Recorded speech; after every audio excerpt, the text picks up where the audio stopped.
The recording device felt heavier than it should.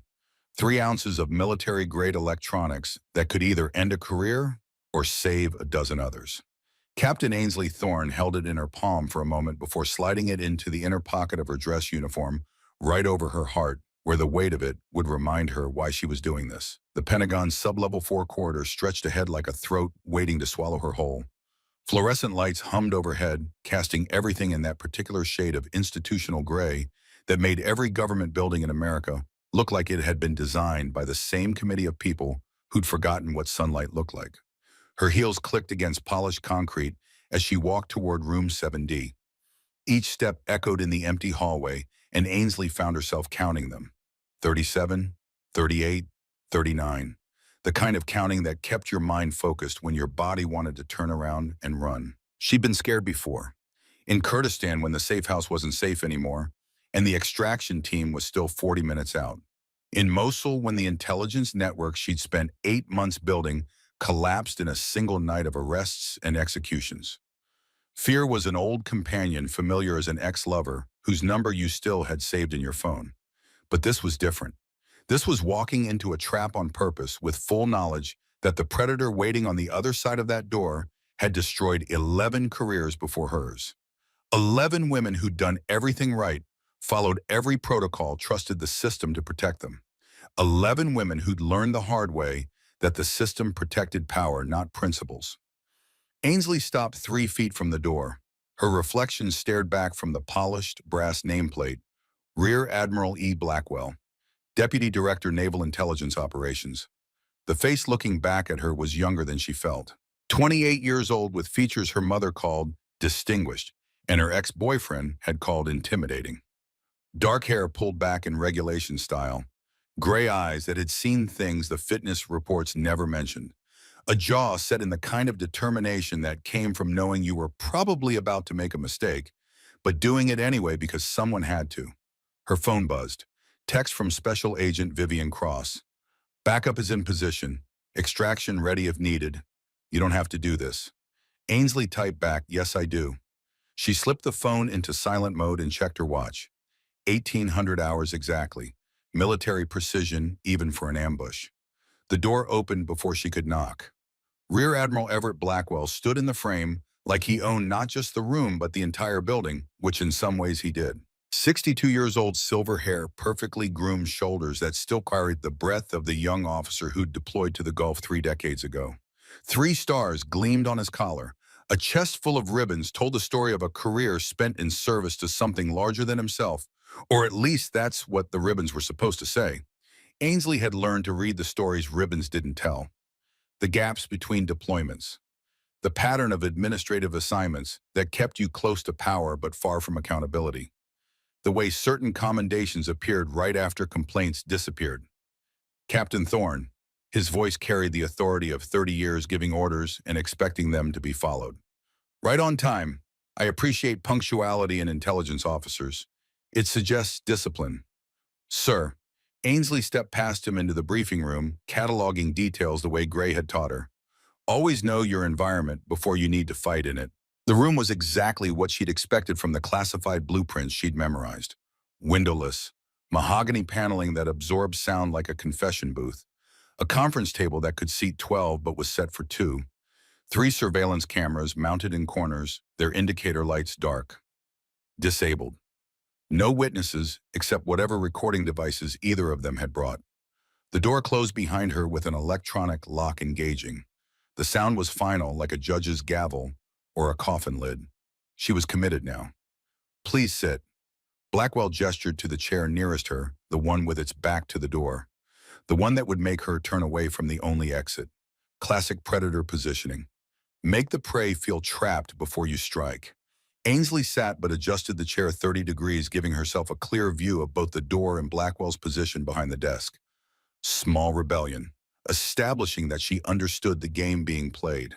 Blackwell noticed. Well, his smile shifted, becoming something colder. Cautious. That's good. Intelligence work requires situational awareness. He moved behind his desk but didn't sit. Standing kept him in the power position, looking down at her. The desk itself was clean except for a single folder. Thick, official, with her name printed on the tab in that specific font the Navy used for personnel files. Your Kurdistan assessment was interesting reading, Blackwell said, opening the folder.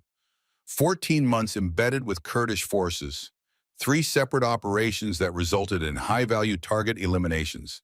Impressive work for someone your age. Thank you, sir. Keep it professional. Let him think she was just another ambitious officer grateful for recognition from a flag officer. Although some of your tactical recommendations were, he paused, flipping a page, aggressive. Some might say you overstepped the bounds of an advisor role. There it was, the first probe. Testing to see if she'd defend herself, if she'd show the pride that could be exploited into arrogance, into the kind of defensive posture that made his next moves easier. I provided analysis based on ground conditions, sir. Command made the final decisions. Of course. Another page turned. You're not married. The shift was deliberate, professional to personal in a single sentence. Ainsley's pulse quickened, but she kept her breathing steady. Gray's voice in her head. When they change the subject, suddenly it's because they've found what they're actually hunting for. No, sir. Divorced, I see. Lasted less than 2 years. His eyes lifted from the page to her face, measuring her reaction. Military marriages are difficult, especially for women in operational roles.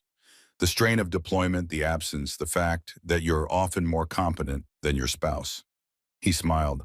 That last one is usually the real relationship killer. Ainsley said nothing. Silence was its own kind of armor. Blackwell closed the folder and came around the desk. Closer now, still within the bounds of professional proximity, but testing that boundary. I knew your mentor, Colonel Kellerman. Gray they called him. Is that right? Her throat tightened. Leave Gray out of this. Yes, sir. Colonel Kellerman was an instructor during my academy years. More than an instructor, from what I understand. Quite close, the two of you, almost like a father-daughter relationship. The words carried weight that had nothing to do with their surface meaning. Ainsley heard the implication, heard him positioning her relationship with Gray as something that could be questioned, twisted, used as evidence that she was someone who developed inappropriate attachments to senior officers. Building a narrative in case he needed one later. Colonel Kellerman is a distinguished veteran who saw potential in a cadet and provided mentorship. That's what good officers do, sir. Indeed. Blackwell leaned against the desk, now arms crossed, casual but calculated. Gray saved my life once. Did he tell you that? She hadn't known. Gray never talked about his combat actions despite the Medal of Honor that lived in a box in his closet instead of on display. No, sir. Gulf War, 1991. I was a young lieutenant leading a reconnaissance element that walked into an Iraqi position we didn't know was occupied. Gray's team was supposed to be 3 clicks north, but he heard the contact. Brought his entire squad through hostile territory to pull us out. Lost 2 men doing it. Saved 12, including me.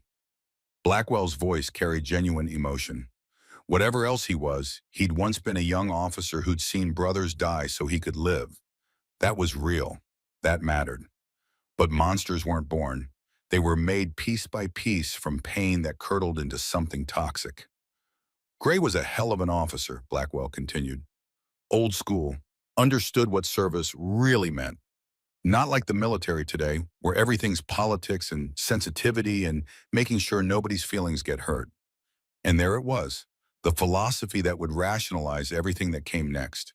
The belief that the military he joined was better, purer, less corrupted by concerns about equality and dignity and treating people like human beings instead of resources to be deployed or exploited. I think Gray would say the best parts of military service are timeless, sir. Honor, courage, commitment to something larger than yourself. Honor. Blackwell tasted the word like it had gone sour. You know what honor used to mean? It meant knowing your place. Understanding the chain of command wasn't just about rank, it was about respect earned through blood and experience. Men like Gray and me, we earned our place in this military. We bled for it. He pushed off from the desk, moving closer. Another boundary tested. They were 5 feet apart now, close enough that she could smell his cologne. Expensive. The kind senior officers wore to Pentagon functions, where careers were built over cocktails and handshakes. But you. His eyes traveled down her uniform, not even pretending to hide the assessment. You're part of the generation that thinks you can just walk into roles my generation fought and died to establish. That somehow diversity initiatives and political correctness give you the same credibility as combat experience. Ainsley's fingers found the edge of her pocket where the recorder sat warm against her chest. Every word was being captured, every boundary violation documented. I have combat experience, sir. 3 deployments, 2 combat action ribbons, fitness reports that speak for themselves. Fitness reports. He laughed sharp and bitter. Written by officers who are terrified of being called sexist if they tell the truth. You think I don't know how this works? You think I don't see what's happening to the military? I gave my life to. The room felt smaller now, the air thicker. This was the moment where it could still de-escalate, where a different man might recognize he'd gone too far, might step back, might remember the uniform he wore represented something larger than his grievances. But Everett Blackwell wasn't that man. Not anymore. My daughter wanted to be like you. His voice dropped, becoming something worse than anger. Something colder. Emily, brilliant girl, top of her class at the academy. She had this idea that she could be special forces, that she could do everything the men did, maybe do it better. Ainsley had read Emily's file, knew how this story ended, but she let him talk, let him reveal himself one word at a time. I told her no. Told her there were better ways to serve. Support roles, intelligence, places where women could contribute without pretending to be something they weren't designed to be. His jaw tightened. She didn't listen. Applied for dive training anyway. Made it through 2 just to prove me wrong. Then died in a training accident that never should have happened because she was trying to keep up with men twice her size. I'm sorry for your loss, sir. Are you, He was 3 feet away now, well inside personal space, using his size the way he'd probably used it 100 times before with 100 other women who'd stood in this room or rooms like it. Because I see you, Captain Thorne, and all I see is another Emily. Another woman who thinks she can rewrite the rules of nature because the Pentagon decided to run a social experiment. Ainsley stood, not backing down but establishing her own space, her own presence. Sir, I think this meeting has moved beyond professional bounds. Perhaps we should reschedule with your aide present. Sit down. Not a suggestion, a command from a flag officer to a junior captain. She remained standing. With respect, sir, no. The atmosphere in the room shifted like pressure dropping before a storm. Blackwell's face hardened into something Ainsley recognized from every combat zone she'd worked. The moment before violence when the threat stopped being implicit and became inevitable. You know what your real problem is, Captain? His voice was quiet now, which somehow made it worse. You don't understand respect. You think your little ribbons and your deployment patches give you the right to speak to a rear admiral as an equal. They don't. They never will. His hand moved to her shoulder. Heavy, possessive, fingers digging into the muscle beneath her uniform with enough force that she knew it would bruise. This is where you learn your place. Ainsley's training had included scenarios exactly like this. Hours of role-playing with instructors who'd played predatory officers who taught her how to read the warning signs, how to create space, how to de-escalate when possible, and how to respond when de-escalation failed. But knowing something intellectually and experiencing it physically were different territories. The weight of his hand on her shoulder carried decades of institutional power. The knowledge that he'd done this before, that he'd gotten away with it before that the system had protected him before. So remove your hand. That's an order from one officer to another. Blackwell laughed, actually laughed. An order, Captain, you don't give me orders. You don't tell me what I can and cannot do. This is my briefing room, my command, my rules. The hand squeezed harder. Pain shot down her arm, but Ainsley kept her face neutral. Show no weakness. Give him nothing to feed on. Let me explain how this works. His face was close enough now that she could see the broken capillaries on his nose. The lines that spoke of too many years and too much weight carried in all the wrong ways. You're going to apologize for your disrespectful tone. You're going to sit back down and you're going to listen while I explain exactly what kind of future you can expect if you don't learn to show proper deference to your superiors. Ainsley's hand moved to her pocket, not fast, not threatening, just a simple gesture that brought her fingers to rest on the recorder. Everything you've said tonight has been documented, Admiral. Every threat, every word. This device is encrypted and backed up to NCIS servers in real time. If something happens to me, if I don't check in, if this recording stops transmitting, Special Agent Vivian Cross and her team will be through that door in less than 3 minutes. For the first time, uncertainty flickered across Blackwell's face. The confidence of a predator who'd always controlled the narrative suddenly confronted with the possibility that the narrative had already been written and distributed. "You're recording me," the hand dropped from her shoulder. "In a classified briefing room, that's a violation of my clearance level permits evidence collection in cases of suspected criminal activity, sir. Sexual assault, abuse of authority, conduct unbecoming an officer, all of which you've demonstrated in the last 10 minutes. Blackwell stepped back, but not in retreat, in calculation. She could see his mind working, running through options, looking for the play that would salvage this, that would turn her evidence into her problem instead of his. "Nobody will believe you." He said it with the certainty of a man who'd made that calculation before and been proven right. A rear admiral with 30 years of distinguished service versus a captain with a history of disciplinary issues. He pulled open a desk drawer and produced a folder, her name on the tab. But this wasn't her real personnel file. This was something else. "See, Captain, I've been documenting your behavior for months. Insubordination, questionable judgment, mental health concerns following your Kurdistan deployment, all backed up by statements from senior officers who've observed your erratic behavior." The folder landed on the desk between them. Fiction presented as fact. A counter-narrative constructed in advance because he'd known this moment might come, and he'd prepared for it the way good officers prepared for any contingency. "That's fabricated." But even as she said it, Ainsley felt the ground shift beneath her, because he was right about one thing: the system believed what it wanted to believe. And it wanted to believe men like him more than it wanted to believe women like her. "Is it?" Blackwell smiled, and for a moment, she saw the young lieutenant he'd been 30 years ago, the one who'd walked into an ambush and survived because Gray had saved him. That man was still in there, somewhere buried under decades of pain and power and compromises that had seemed small at the time, but had added up to something monstrous. "Let me tell you what's going to happen now." He moved around the desk, not toward her, but toward the door, blocking her exit. "You're going to delete that recording. You're going to apologize for this unfortunate misunderstanding. And then you're going to accept a transfer to a very nice, very quiet administrative position where you can spend the rest of your career filing reports nobody will ever read. And if I don't, then I'll destroy you."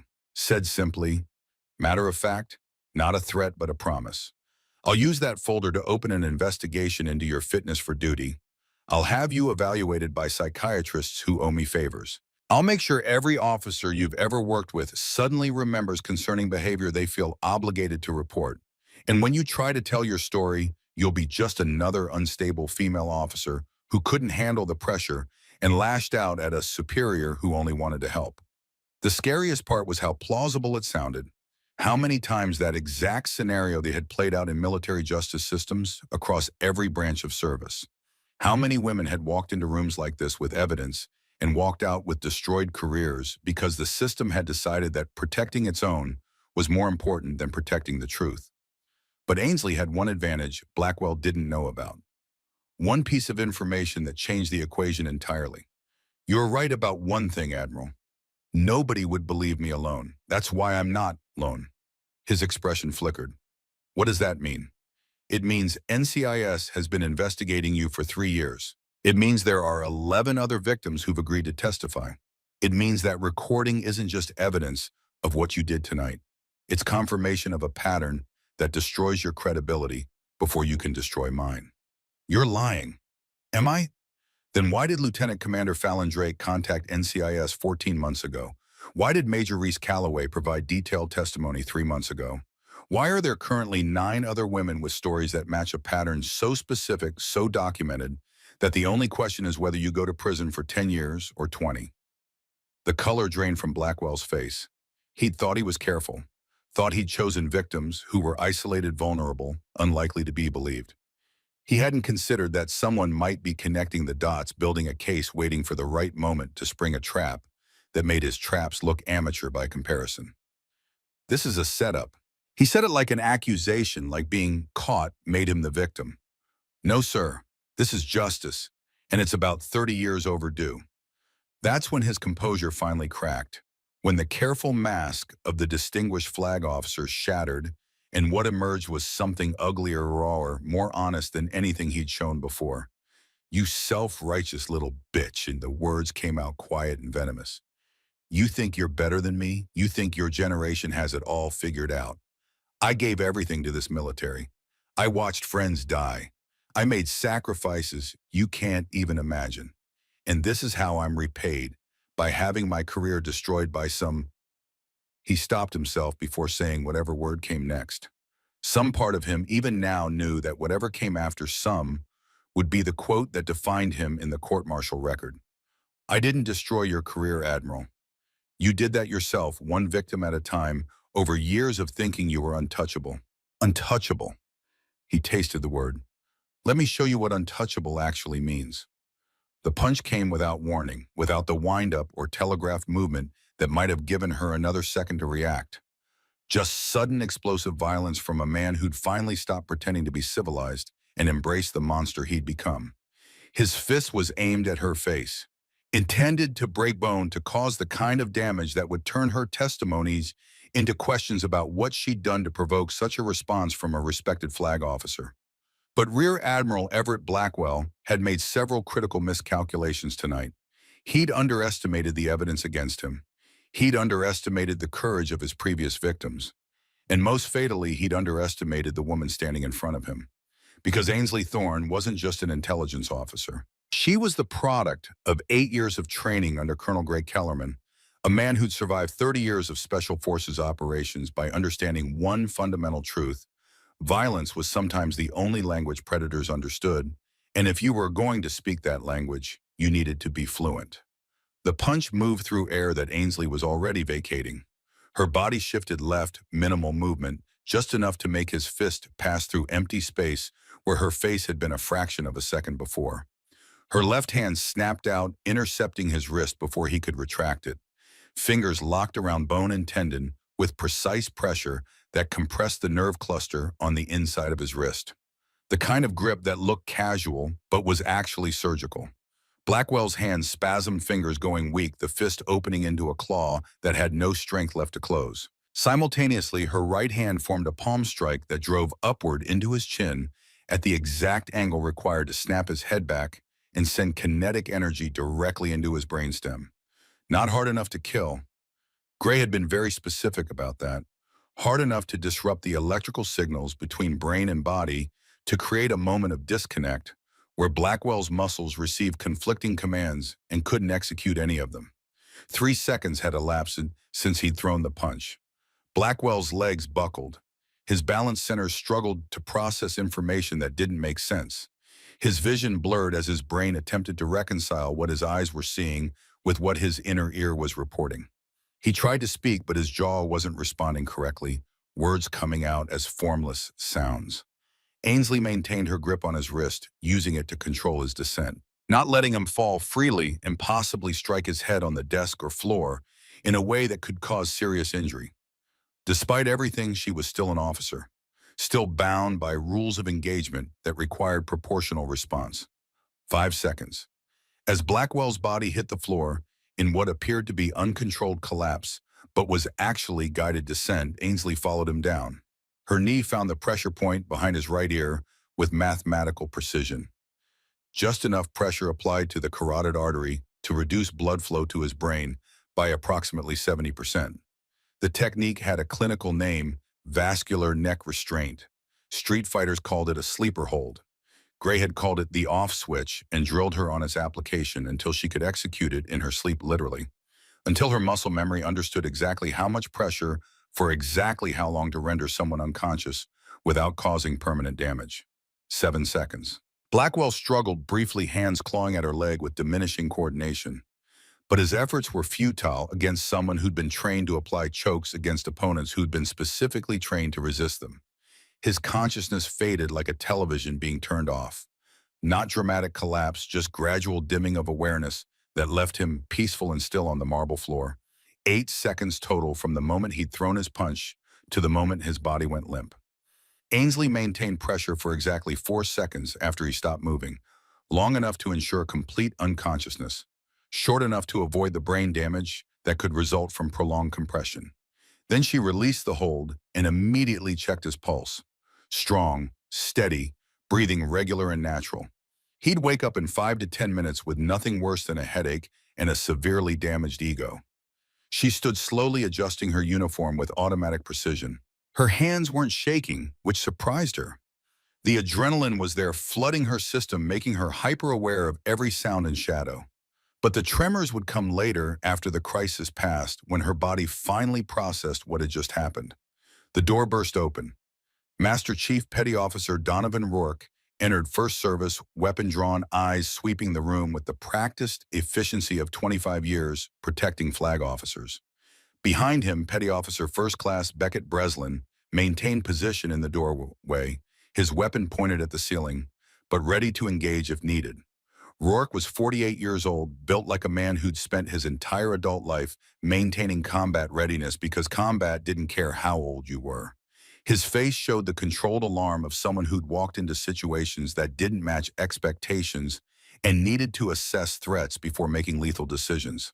His eyes found Blackwell unconscious on the floor. Found Ainsley standing over him, hands visible, posture relaxed. Took in the scene with veteran instinct that had kept him alive through 3 combat deployments and a dozen embassy security assignments where seconds mattered. "Ma'am," his voice was professional but carried an edge of tension. "Step away from the Admiral." Ainsley raised her hands slowly, making no sudden movements. "Master Chief Rourke, Admiral Blackwell attacked me. I defended myself. The entire incident is recorded." She gestured to her pocket. "I'm going to slowly retrieve the recording device now." "Ma'am, I need you to, Donovan." She used his first name deliberately, making this personal rather than procedural. "You've been his bodyguard for 6 years. You've seen the pattern. Female officers going into private meetings and coming out different. Transfer requests that don't make sense. Complaints that disappear. You've seen it, and you've known something was wrong." Rourke's jaw tightened, but his weapon didn't waver. Behind him, Breslin shifted uncomfortably. Younger, less experienced, caught between training and a situation that training hadn't covered. "I don't know what you're talking about, ma'am." "Yes, you do. 14 months ago, you saw Lieutenant Commander Fallon Drake leave this building crying. You wanted to ask what happened, but you didn't because you were afraid of the answer. 3 years ago, Major Reese Calloway complained about inappropriate conduct, and you watched her career implode while his continued unchanged. You have known Master Chief, and you have stayed silent because that's what good sailors do. They protect the chain of command." Something in Rourke's expression shifted. Not capitulation, but acknowledgement. The look of a man who'd been carrying weight he hadn't wanted to examine and was suddenly being forced to lift it into the light. "Breslin," his voice was steady, "holster your weapon and contact NCIS. Ask for Special Agent Vivian Cross. Tell her Captain Thorne requires immediate assistance and that Admiral Blackwell is unconscious but stable." "Master Chief, we should—" "That's an order, Petty Officer." Breslin hesitated for another beat, then complied. His weapon went back in its holster. His radio came up. Ainsley heard him making the call, heard the professional dispatch in his voice trying to mask the uncertainty underneath. Rourke lowered his own weapon, but didn't holster it.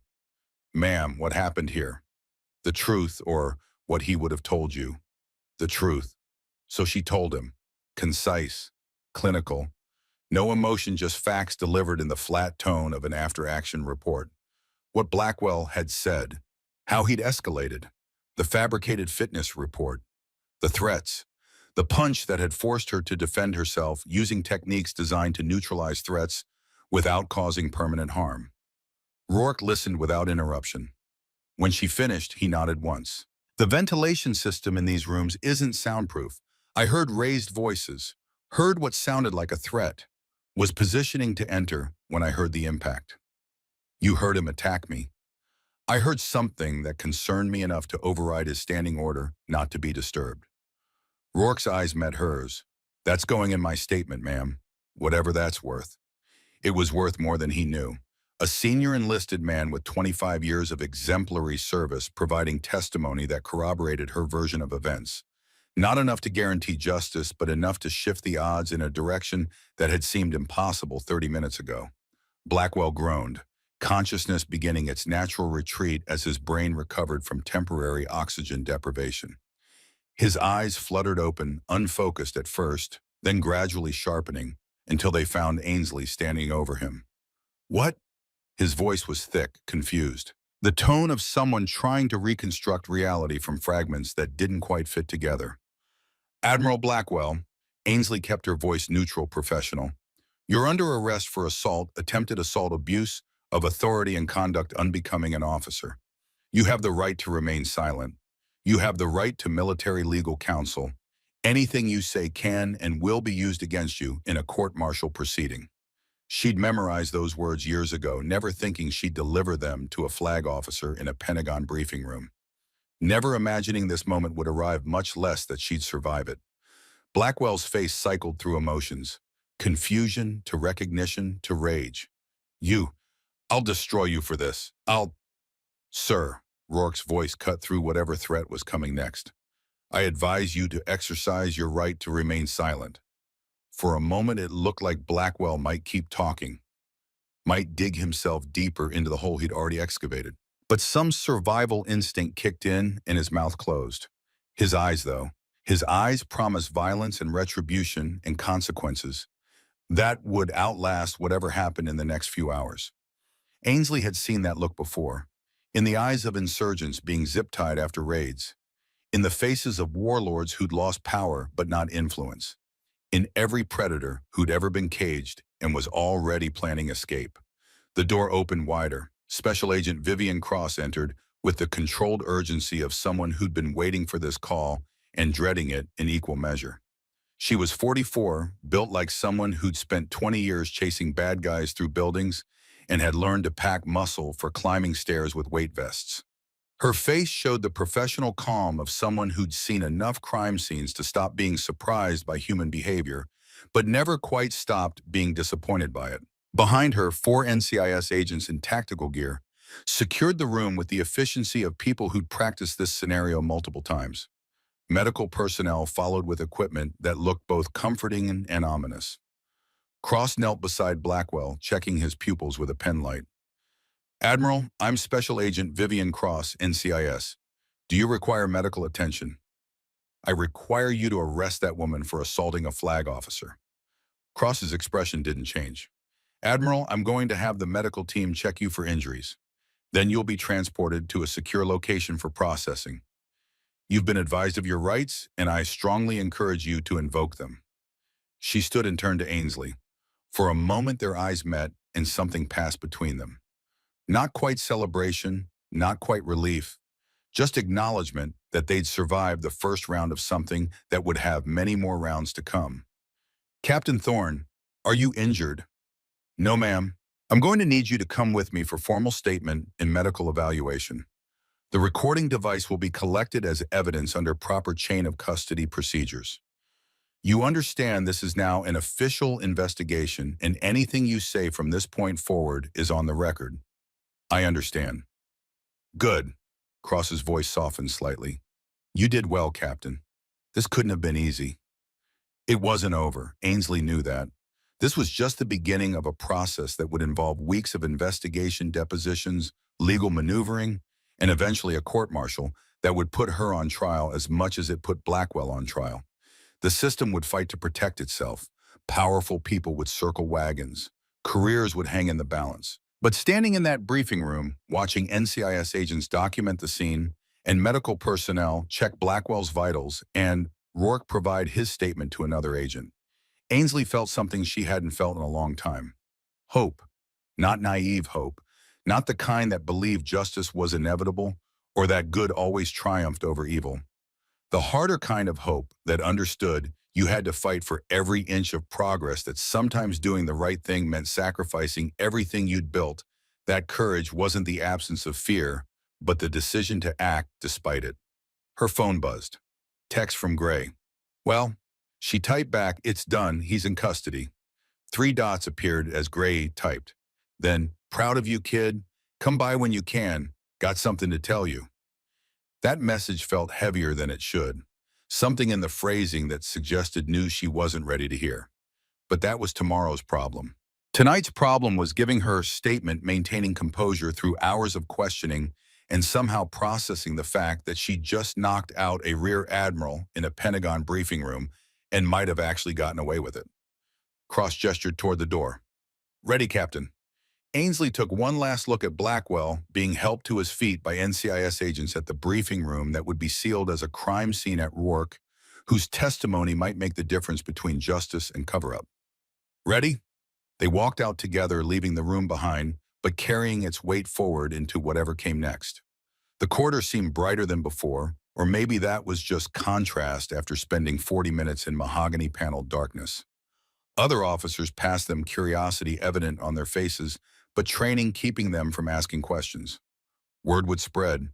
By morning, everyone in naval intelligence would know something had happened in room 7D. By afternoon, speculation would have filled in details both accurate and wildly false.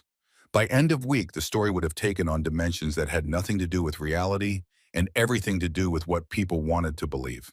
But the recording would survive speculation. The evidence would outlast rumors. And somewhere in the process of justice grinding forward with all its imperfections and complications, maybe something would change. Maybe the next woman called to a private meeting with a predatory senior officer would have one more piece of evidence that speaking up was possible, that survival was possible, that justice was possible, even when the odds seemed impossible. Ainsley's hand found her pocket where the recorder had lived for the past hour. It was gone now, sealed in an evidence bag, on its way to becoming Exhibit A in United States versus Blackwell. But the weight of it remained phantom pressure over her heart, reminder of what she'd carried into that room and what she was carrying out. The elevator doors closed. Cross pressed the button for the main level. They rose in silence that felt both heavy and light-burdened and free. "You know what happens next," Cross said. Not a question. Investigation, depositions, court-martial, media attention whether we want it or not. My career hanging in limbo while lawyers argue about what justice means in this particular case. And you're prepared for that?" Ainsley thought about the question. Thought about everything she'd built over 8 years of service. The deployments that had taken her to places most Americans couldn't find on a map. The relationships with sources and allies that had produced intelligence that saved lives. The career trajectory that had seemed limitless before tonight and now might end in administrative purgatory, regardless of how the trial concluded. "No," she said honestly, "I'm not prepared, but I'm committed. There's a difference." The elevator reached the main level. Doors opened onto a Pentagon lobby that was transitioning from day shift to night shift, from the bureaucrats who managed the military to the security personnel who protected it. Ainsley had always found something reassuring about that transition. The knowledge that regardless of what happened in meetings and briefings and classified discussions, there were people whose job was simply to stand watch and keep the wolves at bay. She'd spent tonight being one of those people, being the one who stood watch, who kept the wolves at bay, who paid the price that came with that choice. And she'd do it again.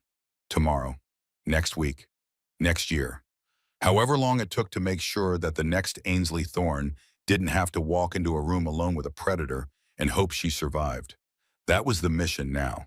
Not intelligence gathering, not operational planning, just survival and testimony and the slow work of changing a culture that had protected predators for too long. The mission continued. The NCIS field office in Quantico smelled like burnt coffee and bureaucracy. Ainsley had been sitting in interview room 3 for 6 hours walking Special Agent Cross and 2 other investigators through every detail of the confrontation with Blackwell. They had asked the same questions in different configurations, probing for inconsistencies that might indicate fabrication or embellishment. Standard procedure when the target was a flag officer and the stakes were measured in careers destroyed rather than just cases won or lost. Her throat was raw from talking. Her uniform felt like it had been welded to her skin, but she kept her voice steady, her recollection precise, answering each question with the clinical detachment of someone who understood that emotion would be used against her if she showed it. Let's go back to the moment before he struck you. Cross set her pen poised over a legal pad that already contained 20 pages of handwritten notes. You said you revealed the recording device. Walk me through his exact reaction. Ainsley closed her eyes, reconstructing the scene. His face went through several expressions. Shock first, then calculation. He was running scenarios trying to determine if I was bluffing or if the recording was real and admissible. When I explained my clearance level, authorized evidence collection, that's when I saw the shift. What kind of shift? From predator to cornered animal. That's when he became dangerous in a different way. Before he was confident, in control, after he was desperate. Desperate men are unpredictable. Cross made another note. And you weren't afraid? I was terrified. The honesty felt necessary. But fear and action aren't mutually exclusive. Colonel Kellerman taught me that. You can be scared and still functional. The trick is not letting the fear make your decisions. One of the other investigators, a younger agent named Morrison, leaned forward. This Colonel Kellerman, how would you characterize your relationship with him? The question felt like a trap. Ainsley recognized the implication.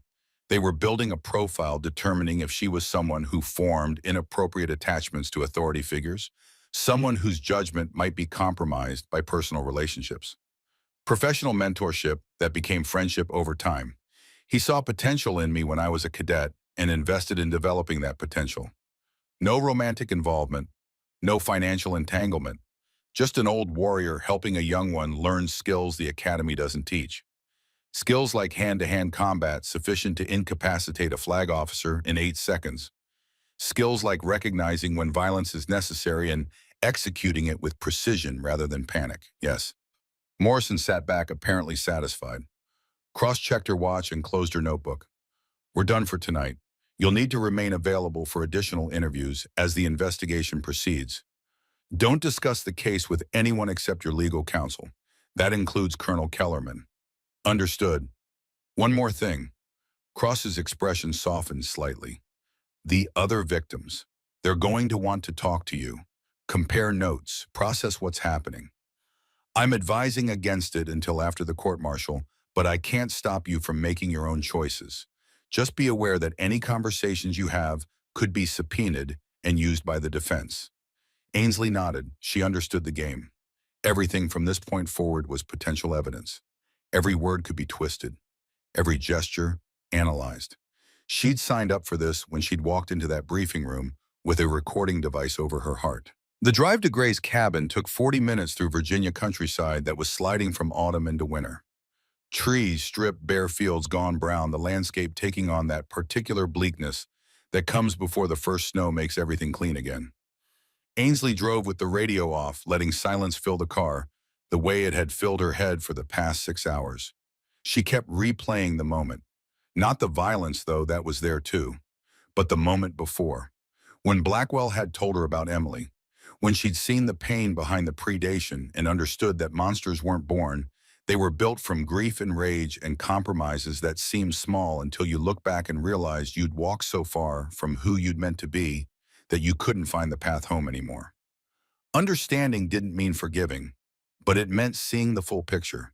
And the full picture was more complicated than simple evil or simple justice. Gray's cabin sat at the end of a gravel road that wound through pine forest thick enough to make you forget the modern world existed beyond the trees. Smoke rose from the chimney, lights glowed in the windows. The old pickup truck was parked in its usual spot, covered in the kind of dust that suggested it hadn't moved in weeks. That should have been Ainsley's first warning sign. Gray drove that truck everywhere. To the VA hospital for his checkups, to the grocery store in town, to the shooting range where he still qualified expert with rifles most men half his age couldn't handle. The truck staying put meant Gray was staying put, and Gray never stayed put unless something was wrong. She found him in the living room, sitting in the leather chair that had molded to his shape over 30 years of use. The fire crackled in the stone fireplace. A glass of whiskey sat untouched on the side table. Gray looked smaller than he had a week ago, which shouldn't have been possible, but somehow was. Like something inside him had started collapsing inward. You look like hell, kid. His voice still carried authority even when his body didn't. You should see the other guy. She tried for humor, but it landed flat. He's being processed through NCIS custody. They're calling it the biggest flag officer scandal since Tailhook. I heard. News travels fast in the old boy network, or what's left of it. Gray gestured to the couch. Sit. We need to talk. Ainsley sat, but her training kicked in immediately. Scanning, assessing. Gray's color was off. His breathing slightly labored. The way he held his left arm suggested pain he was trying to mask but couldn't quite manage. How bad is it? No point in pretending. Gray had taught her to read people, and he'd taught her well enough that lying to each other had become impossible years ago. Stage 4 lung cancer, metastasized to the liver. Doctors say 6 months, maybe less. He said it matter-of-factly, like reporting weather conditions or grid coordinates, just information that needed to be conveyed without emotional decoration. The words hit Ainsley like the punch Blackwell had thrown, except this one connected. This one drove into her chest and stole her breath and made the room tilt sideways in ways that had nothing to do with physical balance. When did you find out? 3 weeks ago. Went in for what I thought was bronchitis. Came out with a death sentence and a prescription for morphine that I haven't filled because I'm not ready to admit I need it yet. He took a sip of whiskey, grimaced. Cancer's a coward's way to go. Rather take a bullet. Don't say that. Why not? It's true. Give me enemy contact over enemy cells any day. At least with combat, you can shoot back. Ainsley felt tears building, but forced them down. Gray had never tolerated emotional displays. Not because he was cold, but because he believed emotions were like weapons. Powerful when controlled, dangerous when they controlled you. Does anyone else know? You, my oncologist, the VA benefits administrator who's going to have a field day with my life insurance paperwork. He set the whiskey down. I'm telling you because you need to understand something about what you just did tonight, about what's coming. Gray, listen.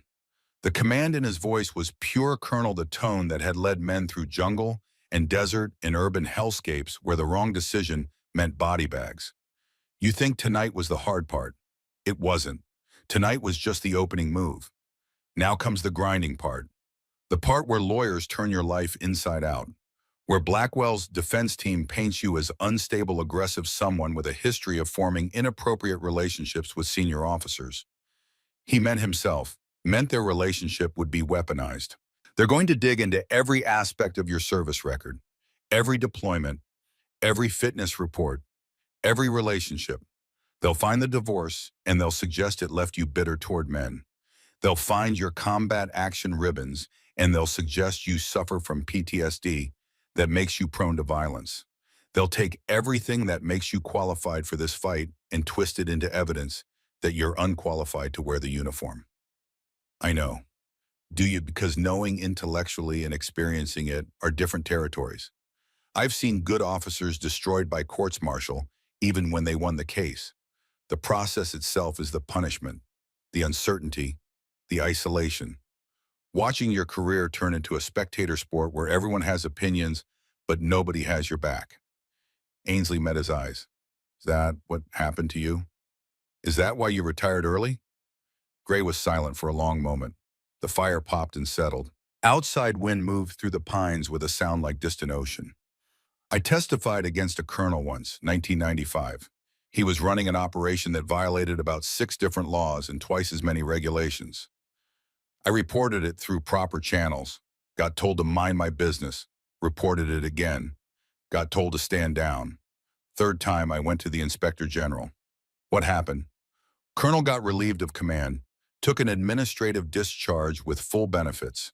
I got transferred to a training position and watched my career ceiling drop from general to retirement at 06. Message received. The system protects its own. Whistleblowers get thanked publicly and punished privately. Then why tell me to do it? Why train me for this if you knew how it would end? Gray leaned forward, and despite the cancer eating him from inside, despite the pain etched into every line of his face, his eyes were clear and hard as flint. Because someone has to. Because every generation needs people willing to pay the price for doing right instead of doing well. Because 30 years after I made my choice, I can still look at myself in the mirror. And 30 years from now, you'll be able to do the same. The tears came then.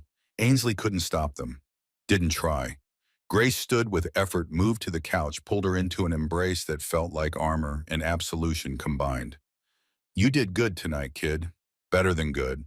You did what needed doing and you survived it. That matters more than you know. They sat like that while the fire burned down and the night deepened outside. Ainsley thought about justice and sacrifice and the price both extracted from people who believed in them. She thought about Emily Blackwell, who died trying to prove herself, about Fallon Drake, who'd almost drunk herself to death after reporting assault and being disbelieved, about all the women who'd walked into rooms with powerful men and walked out broken because nobody had been willing to pay the price Gray was describing. I'm not going to stop, she said finally. Whatever they throw at me, however long it takes, I'm seeing this through. I know, that's why I trained you. Gray's voice was tired now, the exhaustion of someone fighting battles on multiple fronts and losing ground on all of them. But you need to understand something else. When I'm gone, you're going to be alone in ways you haven't experienced before. The other victims will have their own healing to do. Cross and her team will move on to the next case. The military will want to forget this ever happened. I'll manage. I'm sure you will. But managing and thriving are different things. So I'm going to give you something. He reached into his pocket and pulled out a small leather case. Inside was a military decoration Ainsley had seen before but never held, the Medal of Honor. Gray's Medal of Honor. I can't take that. You're not taking it. I'm giving it. And I'm giving you the responsibility that comes with it. He closed her fingers around the case. This medal represents a moment where I chose right action over survival instinct, where I ran toward danger instead of away from it because lives depended on making that choice. You did the same thing tonight. Different context, same principle. Gray. The medal stays in a box in my closet because displaying it feels like bragging about the worst day of my life. But maybe it means more to you. Maybe it reminds you that courage isn't the absence of fear. It's acting despite fear. And you've got more courage than most soldiers I've served with, male or female. Ainsley held the case like it might shatter. What do you want me to do with it? Whatever helps you survive what's coming. Look at it when the lawyers make you feel small, when the system tries to grind you down, when you start doubting whether tonight was worth the cost. Look at it and remember that some things are worth fighting for even when fighting costs everything. The conversation shifted after that. Talked about practical things, Gray's will, his wishes for burial, the cabin he wanted Ainsley to have because nobody else would appreciate it the way she did. Details that felt both mundane and monumental because they represented the end of something that had defined 8 years of Ainsley's life. She left near midnight with the metal case in her pocket and weight in her chest that had nothing to do with recording devices. Drove home through darkness that felt deeper than normal darkness. Climbed into bed still in uniform because taking it off required energy she didn't have. Sleep came in fragments. Dreams of briefing rooms and courtrooms and hospital rooms all bleeding together until she couldn't tell which was memory and which was premonition. Her phone woke her at 0600. Text from Cross, need you at the office by Euro 800. Developments. Developments in investigations meant either breakthroughs or breakdowns. Ainsley showered, dressed in a fresh uniform, and drove back to Quantico, hoping for the former and preparing for the latter. Cross was waiting in her office with 2 other people. One was a Navy JAG officer, Commander Sarah Mitchell, who would serve as Ainsley's defense counsel if this went to court-martial. The other was a woman Ainsley recognized from photographs in the case file. Lieutenant Commander Fallon Drake. Fallon looked different in person than in photos. Thinner, harder. The kind of hard that came from surviving things that should have killed you and walking away with scars that nobody else could see. Captain Thorne, Cross gestured to chairs. Fallon contacted me last night after word spread about Blackwell's arrest. She has information that changes the scope of our investigation. Ainsley sat studying Fallon's face. Saw the same calculations she'd learned to recognize in every combat zone she'd worked. The assessment of whether someone was ally or threat, trustworthy or compromised. 14 months ago, Admiral Blackwell assaulted me in a briefing room similar to the one you were in last night. Fallon's voice was steady, but carried an undertone of rage barely contained. I reported it through proper channels, got told I was overreacting, Got advised that pursuing formal charges would damage my career more than his. So I accepted a transfer and tried to pretend it didn't happen. I'm sorry that happened to you. Don't be sorry. Be ready.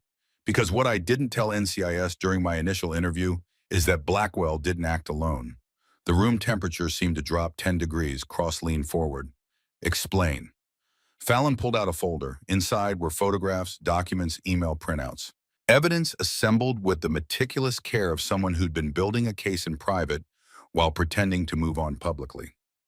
Blackwell has a network. 12 senior officers, maybe more, who cover for each other. They rotate victims between commands so patterns are harder to detect. They provide false fitness reports to discredit anyone who reports. They use their influence to ensure investigations die quietly. She spread the documents across Cross's desk. I've been tracking them for over a year. Every connection, every victim I could find, every piece of evidence that suggests this isn't about one predator. It's about a system that enables predators. Ainsley felt something cold move through her chest. You're saying last night wasn't an isolated incident. It was part of something larger. I'm saying you walked into a trap that's been set for dozens of women over at least 8 years. Blackwell is the visible part, but there are others who've done the same or worse, and they're all protected by the same network that's been protecting him. Cross was already flipping through documents, her expression hardening with each page. Why didn't you bring this to me during your first interview?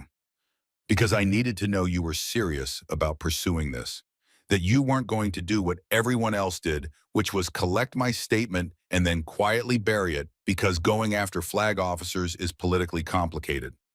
Fallon's eyes found Ainsley, but you changed the calculation. You didn't just report, you documented, you fought back, you survived. That gives us leverage we didn't have before. Commander Mitchell spoke for the first time. If this network exists and we can prove it, this goes from a single court-martial to a systemic investigation. That's a different animal entirely, much more complicated, much more dangerous for everyone involved. How dangerous? Ainsley asked, though she already knew the answer. The kind where careers end regardless of verdicts, where people who testify get blacklisted from future positions, where even winning means losing because the institution never forgets who caused it public embarrassment. Mitchell's expression was sympathetic but honest. I'm obligated to inform you that expanding this investigation increases your risk exponentially. Fallon laughed sharp and bitter. Risk? I lost my career 14 months ago. I lost my marriage.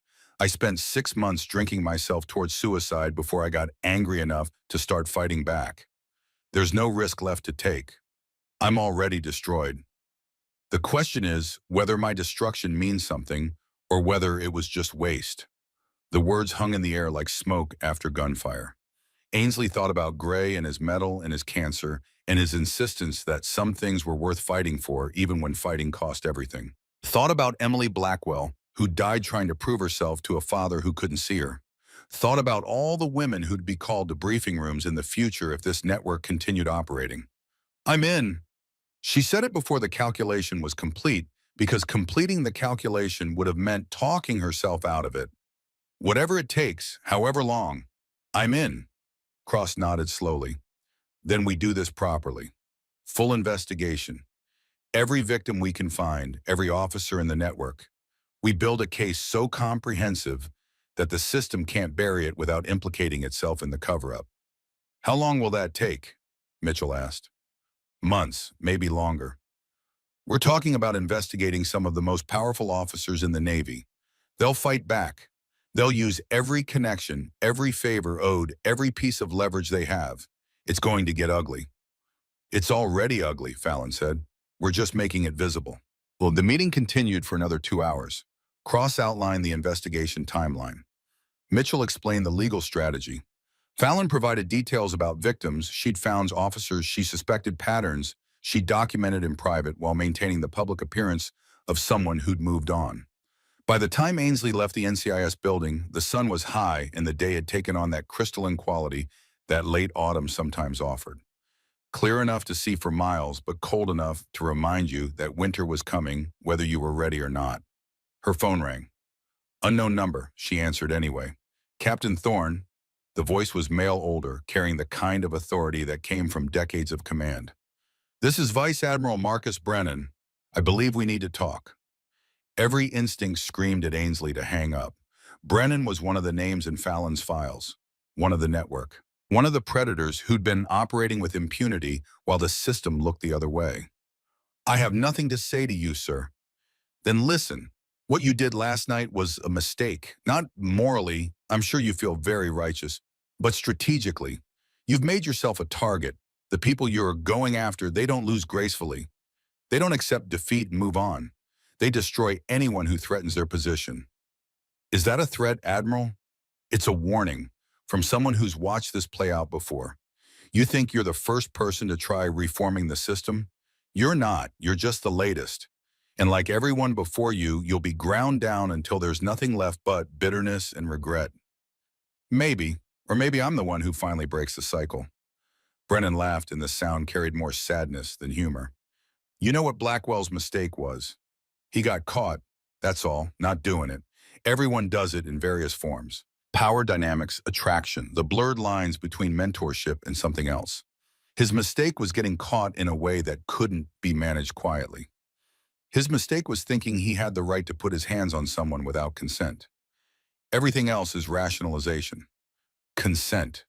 Brennan tasted the word like it was foreign. "Captain, when you've been in service as long as I have, you learn that consent is a complicated concept, especially in military contexts where hierarchy means some people can't really say no, even when they use the word.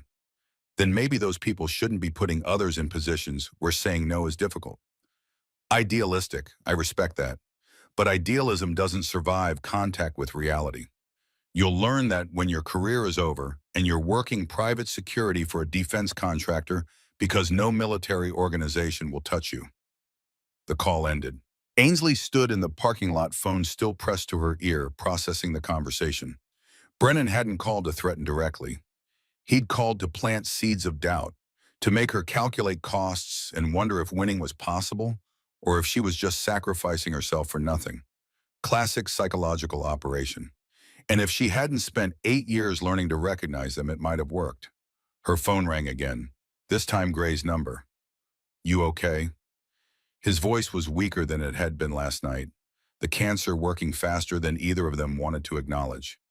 "Vice Admiral Brennan just called me, tried to convince me to back down. And I told him to go to hell, more or less." Gray's laugh turned into a cough that lasted 30 seconds. When he could speak again, his voice was rough. "That's my girl. Listen, I'm going into the hospital tomorrow. Doctors want to try one more round of treatment that's probably going to make me feel worse than the cancer does. Might be out of commission for a while. I'll come see you." "No, you've got work to do. Fighting this network, preparing for the court-martial, all of it. Don't let my situation distract you from the mission." He paused. "But if things go sideways, if the treatment doesn't work, I need you to know something. You've been more like a daughter to me than a student.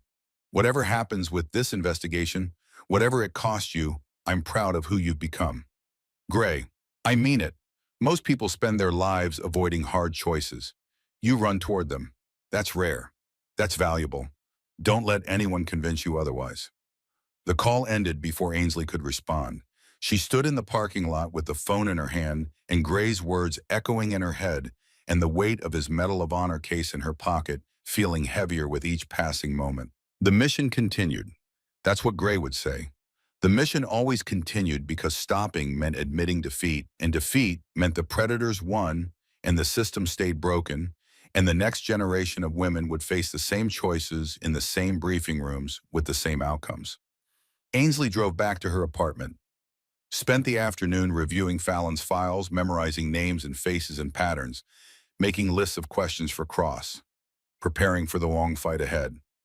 Her doorbell rang at 1800 hours. She opened it to find Master Chief Donovan Rourke, standing in civilian clothes, looking uncomfortable and determined in equal measure. "Ma'am, sorry to bother you at home. I need to talk, unofficially." Ainsley let him in, offered coffee. He declined, waited for him to say whatever he'd come to say. "I've been Admiral Blackwell's bodyguard for 6 years. In that time, I saw things, heard things, chose not to see or hear them because that's what senior enlisted do. We protect the chain of command. He met her eyes. I was wrong, and I need to make it right. What are you saying, Master Chief? I'm saying I've got documentation. Notes I kept about suspicious meetings, names of female officers who transferred out suddenly, conversations I overheard that I should have reported but didn't. He pulled out a flash drive. Everything I could remember. Everything I have said years ago but was too much of a coward to say. Ainsley took the drive like it was explosive ordnance, which in some ways it was. This could destroy your career, you know that. My career is already over. You think the Navy keeps people who testify against flag officers? I'm done regardless. Only question is whether I go out trying to fix the damage I enabled or whether I just fade away quietly. He stood. Use it however helps the case. I'll testify to whatever's on there. It's the least I can do. After he left, Ainsley sat with the flash drive and Fallon's files and Gray's metal and tried to calculate the odds of victory against a system that had spent decades perfecting the art of protecting itself. The odds weren't good, but they were better than yesterday, and tomorrow they'd be better still. One witness at a time, one piece of evidence at a time, one conversation that shifted from silence to testimony.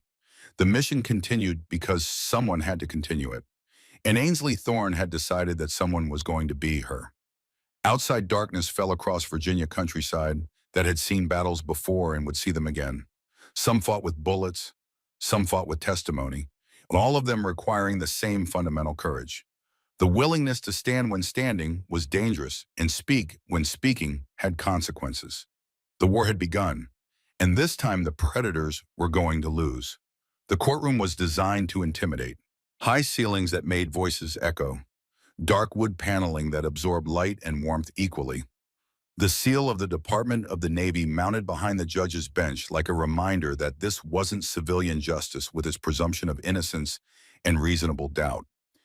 This was military justice, where chain of command and good order and discipline outweighed individual rights more often than the recruiting posters liked to admit. Ainsley sat at the prosecution table in dress blues that had been pressed until the creases could cut glass. Commander Sarah Mitchell sat beside her legal briefs organized in folders color-coded by subject matter. Across the aisle, Rear Admiral Everett Blackwell sat with his defense team of 3 attorneys who looked like they'd been teleported in from a Manhattan law firm. Expensive suits, confident postures, the kind of legal firepower that flag officer retirement funds could purchase when careers were on the line. Blackwell had aged in the 3 months since his arrest. His silver hair had gone white. The lines on his face had deepened into canyons. He'd lost weight in a way that suggested stress rather than fitness, the hollowing out that came from knowing your life was being dismantled, piece by piece in public view. But his eyes still carried the same cold calculation she'd seen in the briefing room. The look of a predator who'd been caged but not broken, who was already planning how to turn this trial into his victim's destruction. The gallery was packed.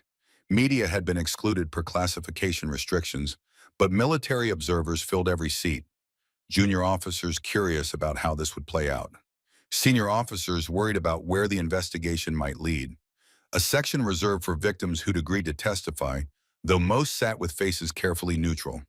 Emotions locked behind the same discipline that had gotten them through deployments and combat, and now this. Fallon Drake sat in the front row, dressed in business attire that couldn't hide the military bearing she'd never quite shed despite being out of uniform. Beside her, Reese Calloway in Army service uniform, ribbons that told stories of Iraq and Afghanistan and battles fought long before this courtroom. Further back, 9 other women whose names Ainsley had memorized along with their service records and the details of what Blackwell and his network had done to them. Master Chief Rourke sat in the witness section, also in civilian clothes, his career already sacrificed on the altar of testimony he'd agreed to provide.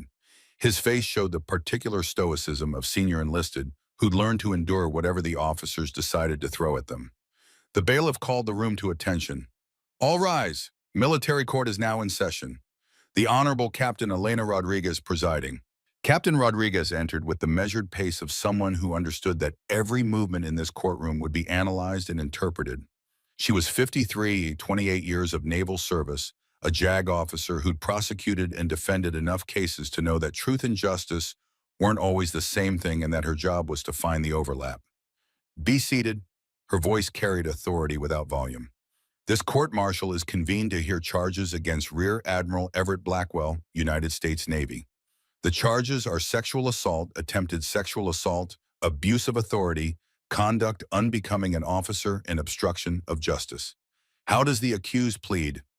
Blackwell stood, his lawyers flanking him like bodyguards. Not guilty on all charges, Your Honor. So entered.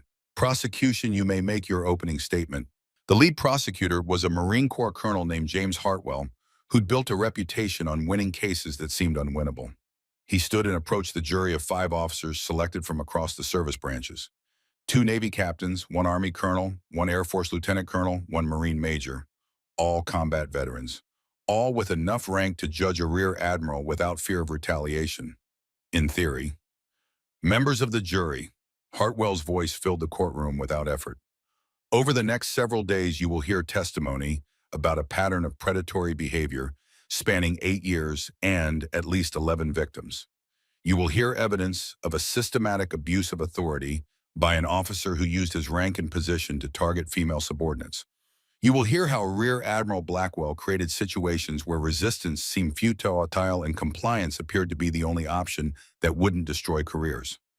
He moved to the evidence table and picked up a small electronic device sealed in clear plastic. This is a recording device carried by Captain Ainsley Thorne on the night of August 15th. The recording captured on this device provides undeniable evidence of Admiral Blackwell's assault. But more than that, it provides a window into how predators operate within institutional hierarchies, how they use isolation, intimidation, and institutional power to ensure victim silence. Hartwell turned to face Blackwell directly. The defense will argue that this was a misunderstanding, that Admiral Blackwell's actions were misinterpreted, that Captain Thorne overreacted to a situation that didn't warrant force. But the evidence will show that Captain Thorne did exactly what any officer should do when attacked by a superior. She defended herself with precisely calibrated force, documented the crime, and reported it through proper channels. She did everything right. And that's why Admiral Blackwell is sitting at that table today. The opening statement continued for another 20 minutes. Hartwell outlined the prosecution's case with the precision of someone who'd spent months preparing for this moment. When he finished, the defense's lead attorney stood. Marcus Thornton was 60 years old and had defended more flag officers than most lawyers ever met. His reputation was built on destroying prosecution witnesses and creating reasonable doubt in cases where guilt seemed obvious. Members of the jury, his voice was softer than Hartwell's, but somehow more dangerous. You're going to hear a lot of testimony about patterns and networks and systematic abuse. The prosecution will try to turn this court-martial into something larger than what it actually is. A single incident between 2 officers who had different perceptions of an interaction that went wrong. He moved toward the jury with the casual confidence of someone who'd won cases that should have been losses. Admiral Blackwell has served this country for 30 years. He's commanded sailors in combat. He's advised presidents and congressional leaders.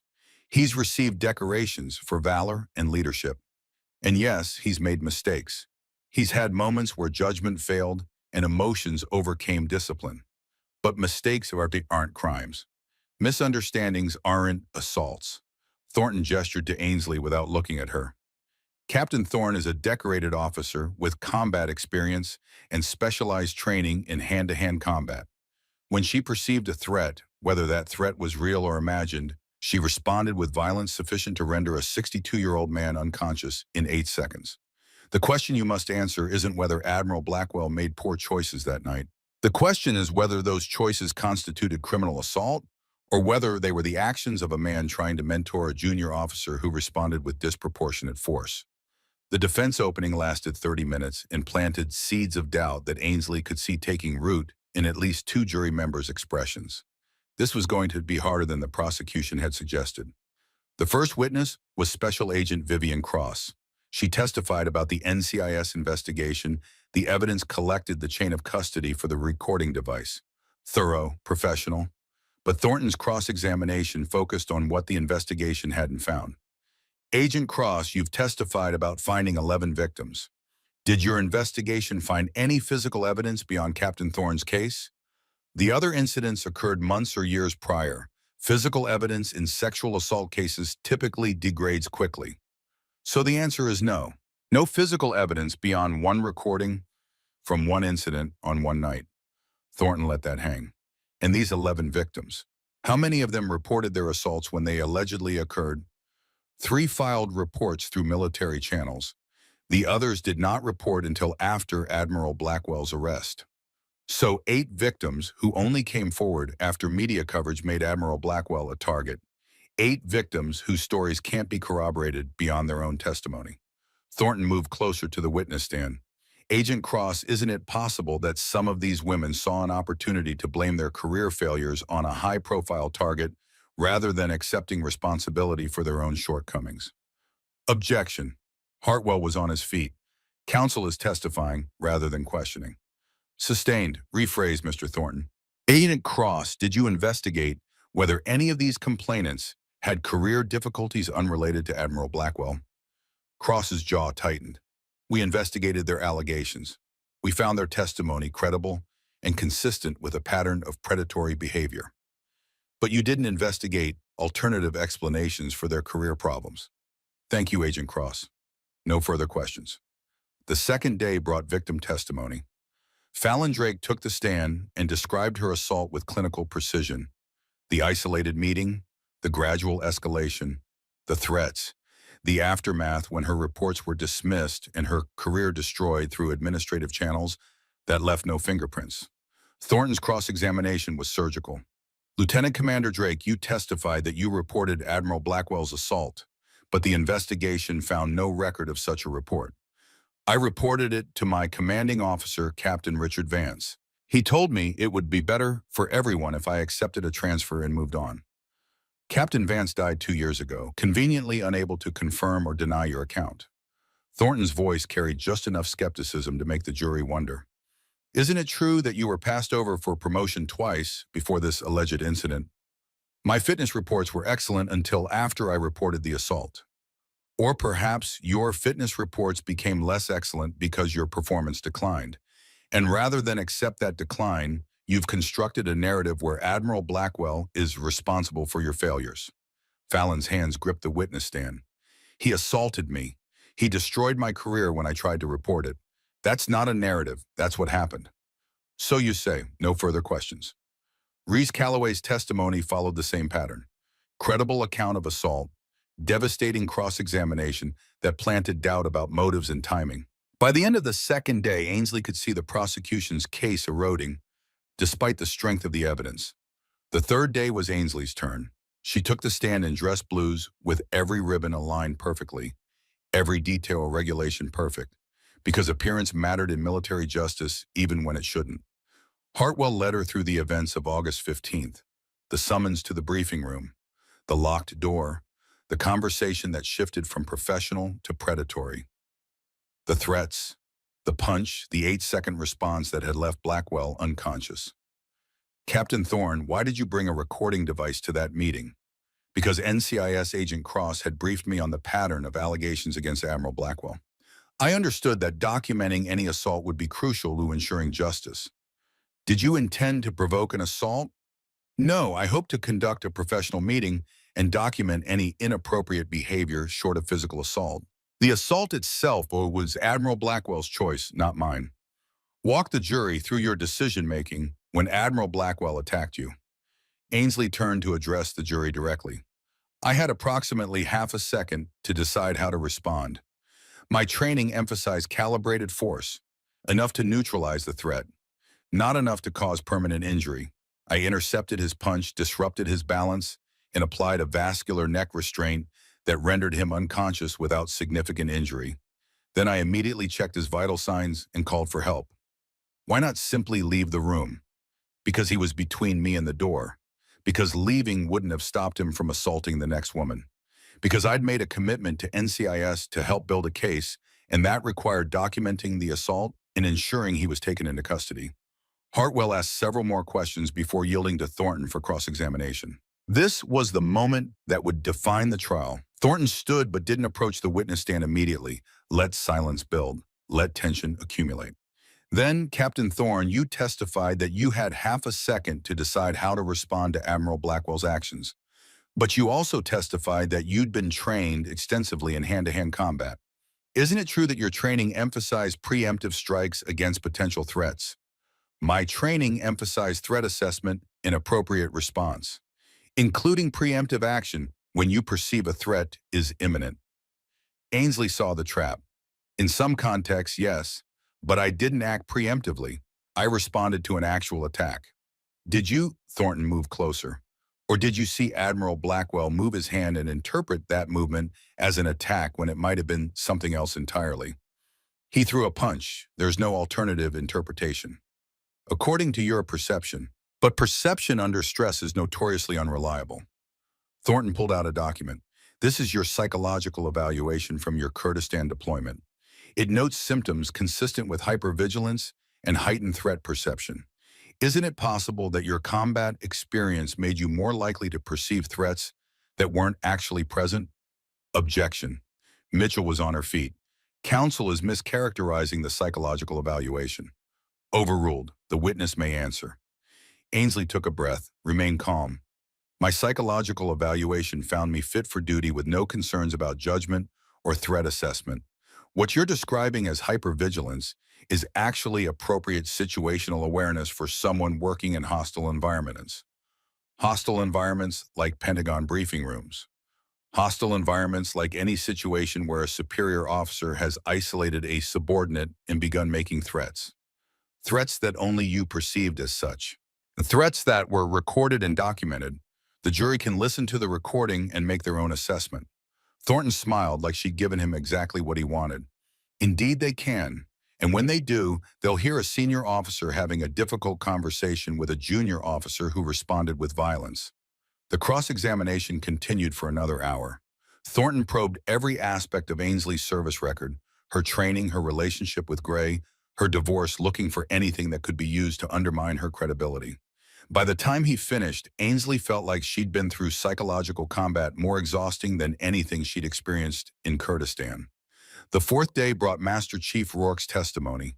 He described 6 years of serving as Blackwell's bodyguard, the patterns he'd observed, the female officers who'd emerged from meetings distressed, the complaints he'd heard through doors that weren't as soundproof as Blackwell believed.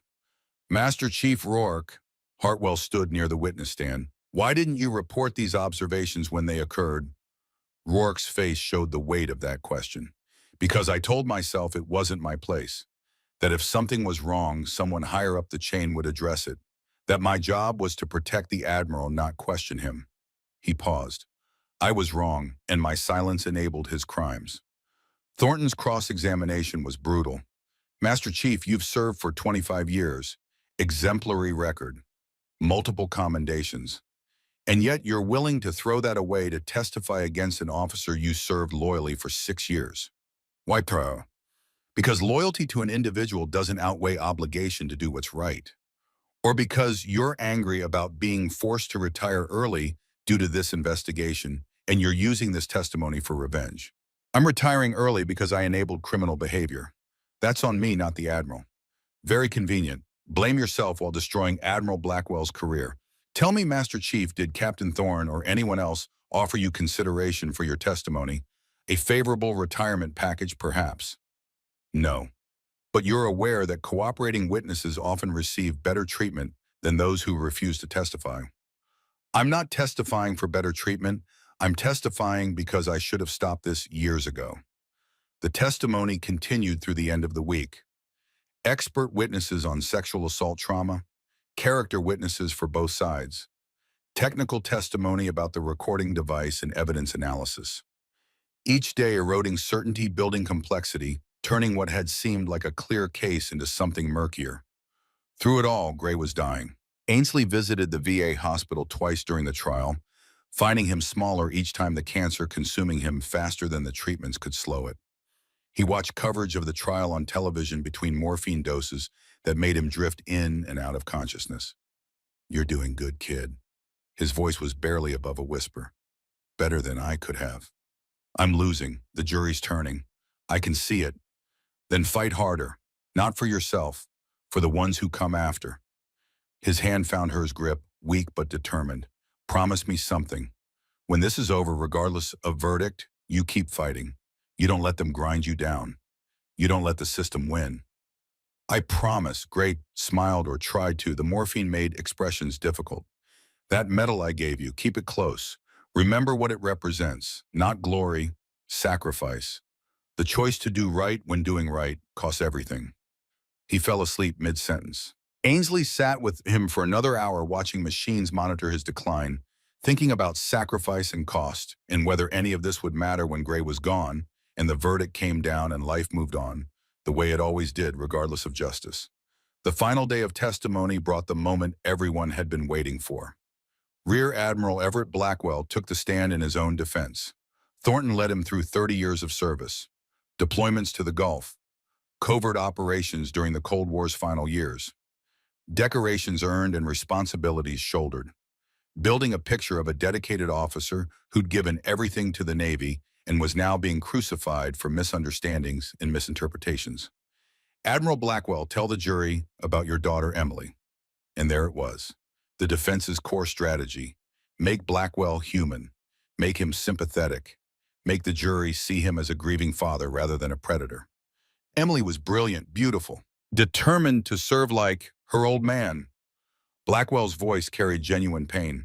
I didn't want her in combat roles, not because I didn't think women were capable, but because I'd lost too many sailors and I couldn't bear the thought of losing her too.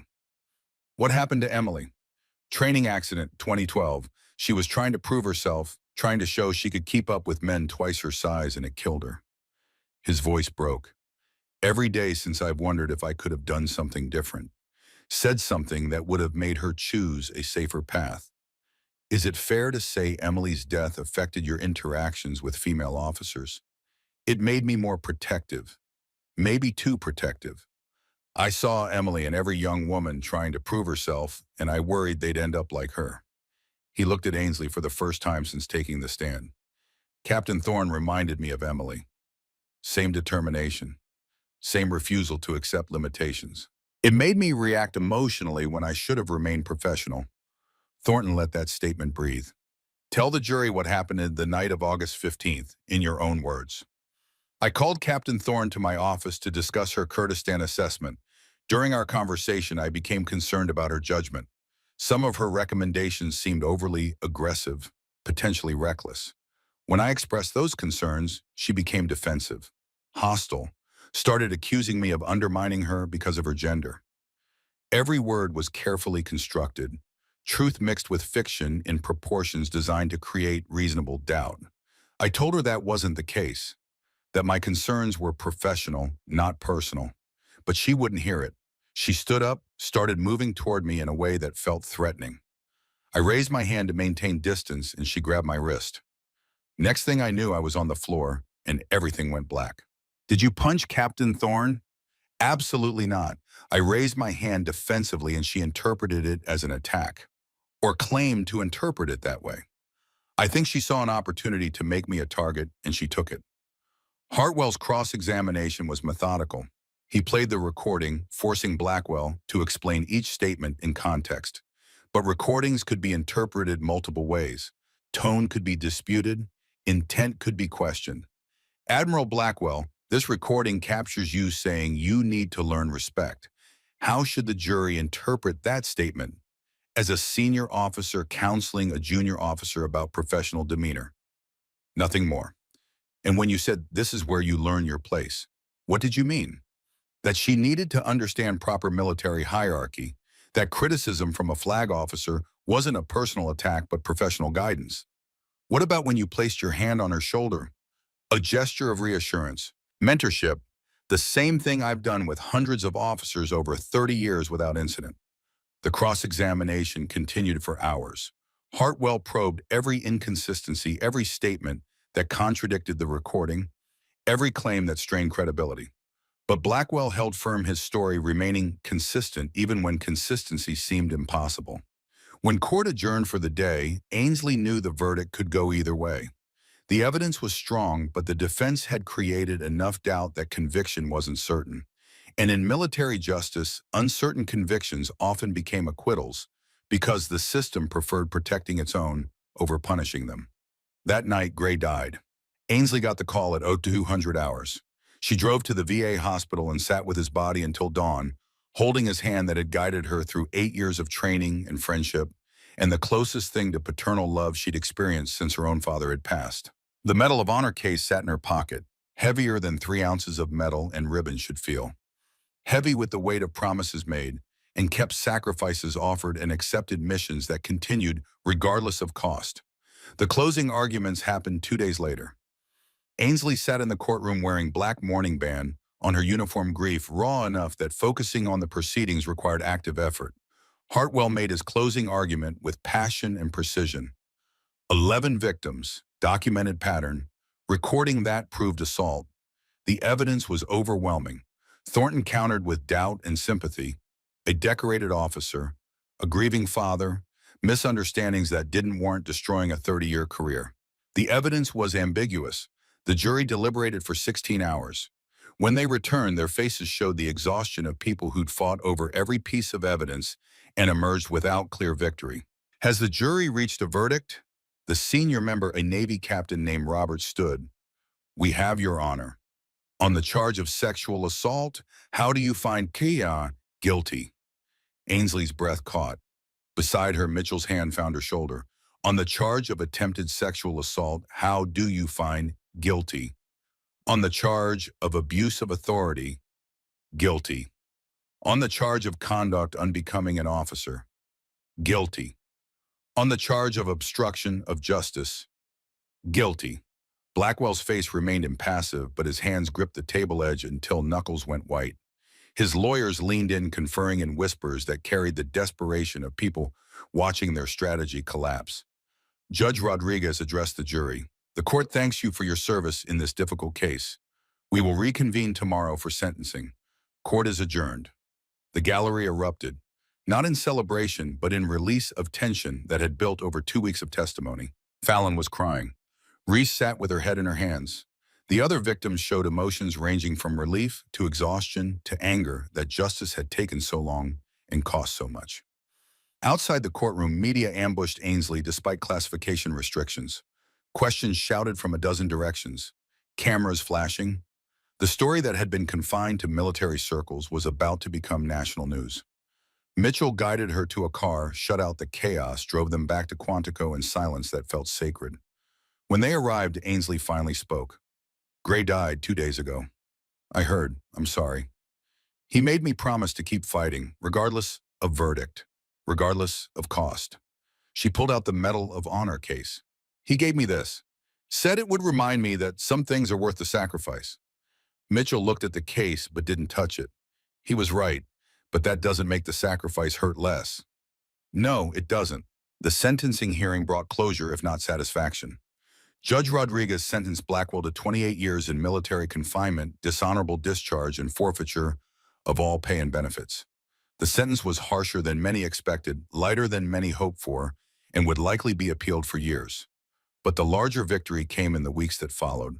The NCIS investigation into Blackwell's network concluded with 12 additional flag officers and senior officers facing charges. Some accepted plea deals. Others fought and lost. The Pentagon was forced to confront institutional failures that had enabled predators for decades. New protocols were implemented. Independent reporting channels established. Victim advocate positions created at every major command. Training programs overhauled to emphasize consent, respect, and professional boundaries. Ainsley was promoted to commander and offered multiple prestigious assignments. She chose the Naval Academy, teaching ethics and leadership to midshipmen who would become the next generation of officers. Making sure they understood that honor wasn't just something you talked about in speeches. It was something you lived when living. It was hard. 6 months after the trial, she stood in the cemetery where Gray had been buried with full military honors. The grass had grown over the grave. His name was etched in stone that would outlast memory. Colonel Garrison Kellerman, Medal of Honor, 1957 to 2025. Ainsley placed her hand on the headstone. "I kept my promise, still fighting, still standing, still making sure the next generation knows what you taught me." The wind moved through the cemetery, carrying voices of people who'd been laid to rest after lives of service. Gray was among them now. his mission complete, his legacy living in the officers he'd trained and the system he'd helped change through the courage of someone he'd believed in. Ainsley returned to her car. She had a teaching session at the academy in 2 hours. 20 midshipmen waiting to learn about leadership under pressure and ethical decision-making, and the cost of doing right when doing right meant sacrificing everything you'd built. The Medal of Honor case sat in her office at the academy, displayed now, not hidden, a reminder that courage came in many forms, that sometimes the hardest battles were fought in courtrooms rather than combat zones, that real warriors protected the vulnerable even when protecting them destroyed their own lives. Her phone buzzed, text from a number she didn't recognize. Commander Thorne, my name is Lieutenant Sarah Morrison. I need to talk about my commanding officer, about things he's done. Can we meet another victim, another predator, another fight that would cost something but was worth fighting anyway? Ainsley typed back, yes. When and where, the mission continued. It always would, because predators always existed and someone needed to stop them. Because systems always resisted change and someone needed to force that change. Because the next generation deserved better than the previous generation had been willing to accept. Gray had understood that, had lived it, had taught it to a young cadet who'd become a captain, who'd become a commander, who'd become whatever she needed to become to ensure that his sacrifice and her sacrifice and all the sacrifices of all the victims who'd found courage to speak meant something more than just pain. The sun set over the Naval Academy. Ainsley drove through gates that had stood for centuries past buildings where future officers were learning to lead toward a classroom where she would teach them that leadership without integrity was just tyranny with better public relations. Tomorrow would bring new challenges, new victims needing help, new predators needing to be stopped, new battles in the endless war to make institutions live up to the values they claim to represent. But tonight, Ainsley allowed herself a moment of something that wasn't quite peace, but was close enough. The knowledge that she'd fought and survived, that justice had prevailed even if imperfectly, that Gray's legacy would outlive both of them in the form of officers who understood that real honor meant protecting others, even when protection cost everyone. The mission continued because someone had to continue it. And Commander Ainsley Thorne had decided long ago that someone would always be her. The story ended, but the work didn't. It never did. That was the price, and the privilege of choosing to stand when standing was dangerous and speak when speaking had consequences. She'd paid that price. She'd earned that privilege. And she'd keep paying and earning for as long as the fight required it, because that's what warriors did. Not the warriors of propaganda posters and recruiting commercials, but the real warriors. The ones who understood that the hardest battles were fought not with weapons, but with testimony and evidence and the courage to look powerful people in the eye and say no more. Ainsley Thorne was that kind of warrior. Gray had made sure of it, and now she was making sure the next generation would be too. The sun set, the mission continued, and somewhere in whatever comes after service and sacrifice, an old colonel smiled knowing his final mission had been accomplished. His student had become the teacher, and the cycle would continue, generation after generation, until the day came when rooms like 7D no longer needed warriors like Ainsley because predators like Blackwell no longer existed. That day was distant, but every small victory brought it closer. And Ainsley Thorne had just won a victory that would echo through decades of military justice. The reckoning had come, and the institution would never be quite the same again.